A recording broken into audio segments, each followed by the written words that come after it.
Hello student, आज हम आपको पढ़ाते हैं कि कोशिका क्या है, यानी कि सेल किसको बोलते हैं। तो आज हम इसको बारे में डिटेल से जानेंगे कि सेल किसको कहते हैं। ठीक, तो सेल के अंदर एक न्यूक्लियस पाया जाता है जिसको हम केंद्र कहते हैं। उसको देखने के लिए पहले हम आपको एक ले चलते हैं। देखिए, ये है कोशिका। एक क्या है, यह पूरा कोशिका है। ठीक, इसमें एक केंद्र पाया जाता है। ठीक, ये बाहरी परत को कोशिका झिल्ली कहते हैं। ये जो छोटे छोटे छिद्र दिखाई दे रहे हैं वह अंतःप्राथमिक जालिका है। ठीक, इसके अंदर कुछ गुलाबी गुलाबी दिखाई दे रहा है, ये सब वह कौचे राइबोसोम है। ठीक, यह जो ब्लू है इसको लाइसोसोम कहते हैं। जो ये वाला है इसको कहते हैं गोलिकाएं कहते हैं।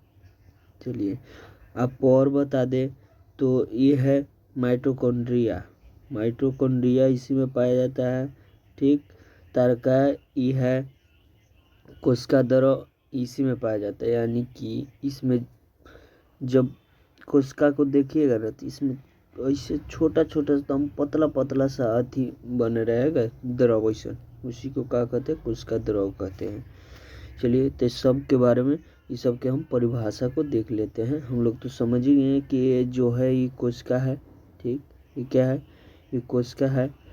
और कोशिका के अंदर क्या पाया जाता है इसके बारे में तो हम लोग समझ ही गए। केंद्र पाया जाता है, झिल्ली कोशिका झिल्ली पाया जाता है, अंतःप्राथमिक पाया जाता है, लाइसोसोम पाया जाता है, गोलिकाएं पाया जाता है, राइबोसोम पाया जाता है, तारकाएं पाया जाता है, माइटोकॉन्ड्रिया पाया जाता है, कोशिका द्रव पाया जाता है। तो सभी के बारे में हम परिभाषा भी समझेंगे और इसके बारे में डिटेल से जहाँ परिभाषा हम बताएंगे वहीं आपको बता देंगे। ये तो हम आपको खाली बता दिए कि इसमें क्या पाया जाता है, कहाँ कहाँ पड़ रहता है, जिसके बारे में हम आपको बताए हैं। तो चलिए परिभाषा को देखते हैं हम लोग। तो आइए, हम लोग कहाँ हैं, यहाँ आगे देखिए। कह रहा है कि कोई केंद्र केंद्र हम लोग पढ़ते हैं केंद्र। पहला केंद्र देखें ना हम लोग, केंद्र को इंग्लिश में न्यूक्लियस कहते हैं। ठीक, कह रहा है कि कोशिका के मध्य में एक रचना होती है जिसे केंद्र कहते हैं। मध्य में एक रचना होती है जिसे केंद्र कहते हैं। तो ना हम बोले कि यह है। ठीक, ये गोल है जो कोशिका है, इसके बीच में एक रचना छोटा सा होता है। ठीक, उसी को हम क्या कहते हैं, केंद्र कहते हैं। उसी को हम लोग केंद्र कहते हैं।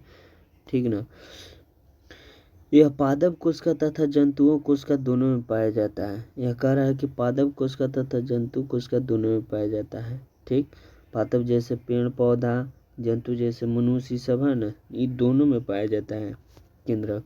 समझे, कह रहा है आगे कह रहा है कि यह कोशिका का सबसे प्रमुख अंग है क्योंकि यह कोशिका के प्रबंधक के रूप में कार्य करता है, यानी उसको नियंत्रित करता है। ठीक, यह कोशिका के प्रमुख अंग है क्योंकि इसको कोशिका का दिमाग भी कहते हैं। समझे, प्रमुख अंग इसको कोशिका का दिमाग भी कहते हैं। इसकी खोज रॉबर्ट ब्राउन ने 1831 में किया था। केंद्रक की खोज किसने किए थे, आपसे पूछा जाएगा केंद्रक की खोज किसने किए थे तो क्या कहिएगा, तो रॉबर्ट ब्राउन ने किए थे। कब किए थे, तो 1831 में किए थे। चलिए आगे बोल रहा है कुछ ही। अगर आपसे एक और सवाल किया जाए कि कोशिका का दिमाग किसको कहते हैं, हम लोग कोशिका का दिमाग किसको कहते हैं, तो क्या कहिएगा आप, केंद्रक को। कोशिका का दिमाग किसको कहते हैं, केंद्रक को। आपसे पूछ दिया जाए कोशिका का दिमाग किसको कहते हैं तो क्या कहेंगे, केंद्रक को। चलिए आगे है, इसमें और है, इसमें डीएनए आरएनए और गुणसूत्र पाए जाते हैं। इसमें डीएनए आरएनए गुणसूत्र पाए जाते हैं। इसमें 70 से 80% प्रोटीन पाया जाता है, 10% डीएनए पाया जाता है, 2 से 3% आरएनए पाया जाता है, 3 से 5% लिपिड पाया जाता है। चलिए ठीक, इसके बारे में तो हम लोग समझ गए कि केंद्र में कोशिका में क्या पाया जाता है इनमें से। ठीक, ये केंद्र के बारे में हम लोग खाली समझे हैं। अब आगे चलते हैं। कोशिका झिल्ली एक पाया जाता न था, कोशिका झिल्ली वहाँ देखा है ना कि कोशिका झिल्ली कैसा रहता है।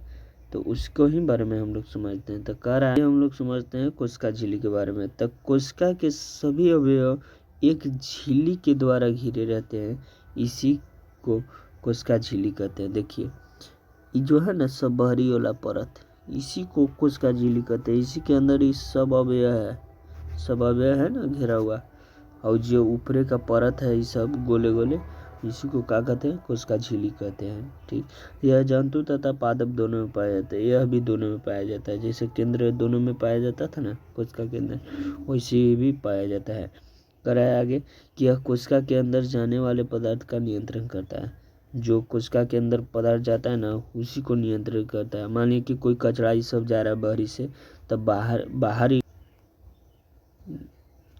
देखिए मान लीजिए कि कोई चीज़ बाहर से जा रहा है, कोई चीज़ बाहर से अंदर ऐसे जा रहा है, तो ये जो कोशिका झिल्ली किनारे किनारे कोशिका झिल्ली है, ये कोशिका झिल्ली है जो रोकेगा ना, जो बाहर से सामान जाएगा, कोई कचरा ये सब जाएगा तो इसको रोकेगा ना, तो उसी को रोकने में नियंत्रित करता है।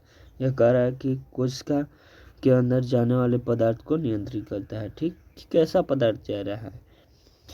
कोशिका झिल्ली अर्धपरागमय होती है, कोशिका झिल्ली अर्धपरागमय होती है। इसके मुख्य कार्य कोशिका के अंदर जाने वाले, अंदर से बाहर आने वाले पदार्थ का निर्धारण करना है। इसका मुख्य कार्य वह है कि जो अंदर आ रहा है ना, बाहर से जो अंदर जा रहा है उसको बारे में देखना है कि कौन सा पदार्थ जा रहा है। ठीक, जिससे चलनी होता है ना, मान लीजिए कि जैसे चलनी होता है तो हम लोग चालते हैं, तो उसका छिद्र है वो अति करता है ना कि कौन सा चीज़ जा रहा है, कौन सा अच्छा है कौन सा बुरा है, देख के चलते हैं ना। तो उसी तरह ये सब है ना, से इन्हें कोशिका झिल्ली होता है। ठीक, वो देखता है कि कौन सी पदार्थ आ रहा है, कौन सी पदार्थ है आ रहा है अच्छा है, कौन सी पदार्थ बुरा है। ठीक, उसी को देख के यह उसी के लिए है, यह है पदार्थ के नियंत्रण करने के लिए है। चलिए तो आगे हम लोग और आगे देखते हैं। यहाँ तो हम लोग समझ ही लिए, आपको यहाँ तो हम बता ही दिए, केंद्र के बारे में बता दिए, कोशिका झिल्ली के बारे में बता दिए। ठीक, कोशिका द्रव ये तो रहता है, यह कोशिका है ना, इसी में पतला पतला हाथी रहता है, इसी को क्या कहते हैं, कोशिका द्रव कहते हैं। और इसके बारे में क्या समझना है आपको, क्वेश्चन पूछेगा आपसे, क्वेश्चन भी पूछेगा।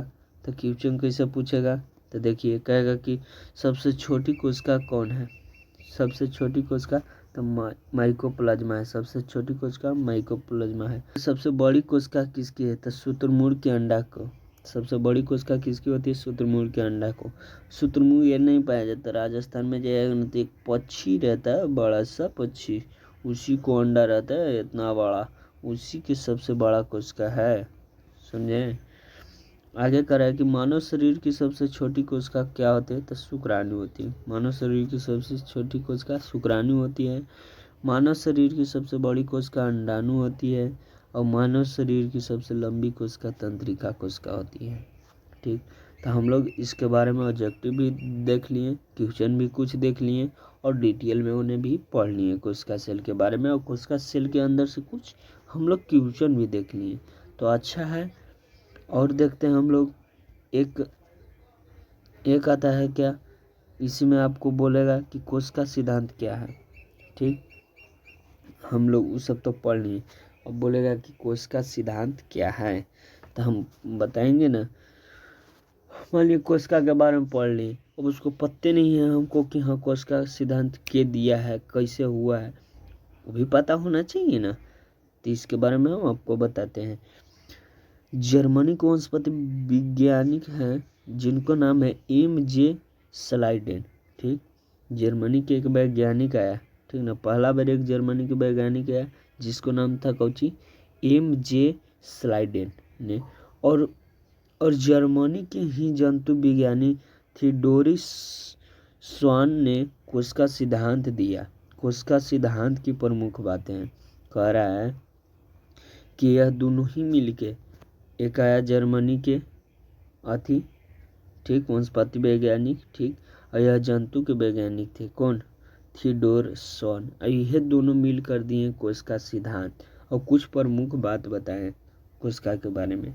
कहें कि प्रत्येक जीव की उत्पत्ति एक कोशिका से होती है। कहें कि प्रत्येक जीव की उत्पत्ति एक कोशिका से होती है।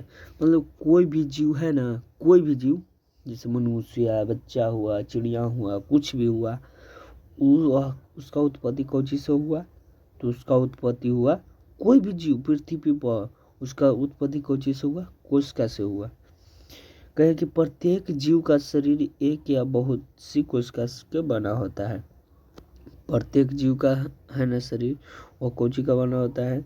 प्रत्येक जीव का शरीर बना होता है, कोशिका से बना होता है, समझे। हर कोई वैसा जीव है ना जिसमें कोशिका पाया जाता है।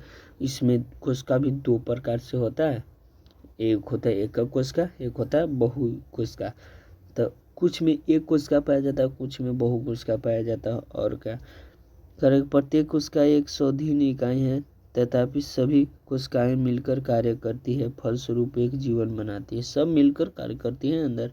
और क्या कहा, कोशिका की उत्पत्ति की प्रक्रिया में केंद्र एक मुख्यकर्ता या सृष्टिकर्ता के रूप भाग लेता है।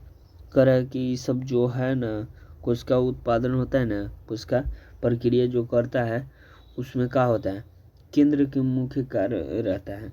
जो बीच में केंद्र हम बताएं ना, कोशिका में जो एक केंद्र है, उसी को मुख्य कार्य रहता है। कोशिका में मुख्य कार्य रहता है इसी का ही।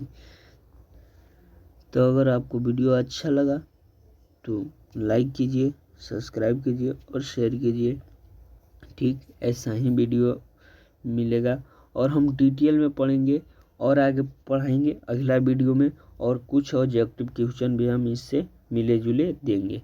ठीक, आज हम आपको दिए ना यह क्वेश्चन, ऐसा ही क्वेश्चन छांट के हम अगला बेर और देंगे। तो ठीक है।